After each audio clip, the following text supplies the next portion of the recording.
परदेशात पाठवली जाणार आहे। 7 सर्वपक्षीय नेते विविध शिष्टमंडळांचे नेतृत्व करतील।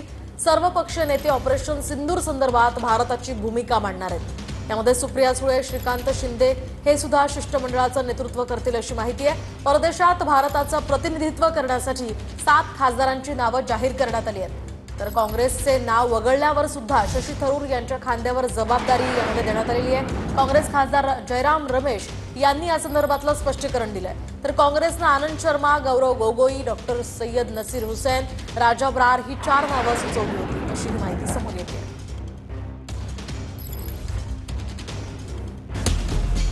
खासदारांचे 7 गट विविध देशात जाणार। शशी थरूर अमेरिका, बैजयंत पांडा पूर्व युरोप, कनिमोझी रशिया, संजय झा आग्नेय आशिया, रविशंकर प्रसाद आखाती देशात, सुप्रिया सुळे पश्चिम आशियात, तर श्रीकांत शिंदे आफ्रिकन देशांमध्ये जातील। दरम्यान या संदर्भात काय ट्विट नेमकं करण्यात आलेलं आहे तेही जाणून घेऊयात।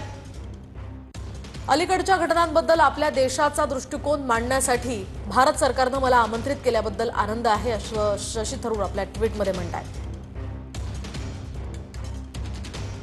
तर जेव्हा राष्ट्रीय हिताचा प्रश्न येतो तेव्हा मी मागे राहणार नाही असंही शशी थरूर यांनी म्हटलंय।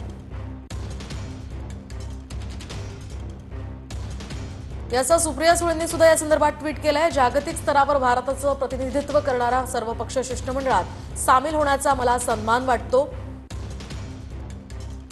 मी ही जबाबदारी नम्रपणे स्वीकारते आणि माननीय पंतप्रधान नरेंद्र मोदी, किरेन रिजिजू आणि परराष्ट्र मंत्रालयाचेही आभार मानते असं सुप्रिया सुळे आपल्या ट्विटमध्ये म्हणाल्यात।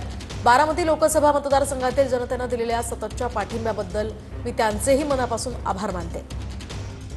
आमचे ध्येय दहशतवादाविरुद्ध शून्य सहनशीलतेचा भारताचा एकजूट आणि अटळ संदेश देणं हे आहे। आम्ही एक राष्ट्र म्हणून उभे आहोत, अभिमानानं, मजबूत आणि अटळ। जय हिंद असं सुप्रिया सुळेंनी ट्विट केलं।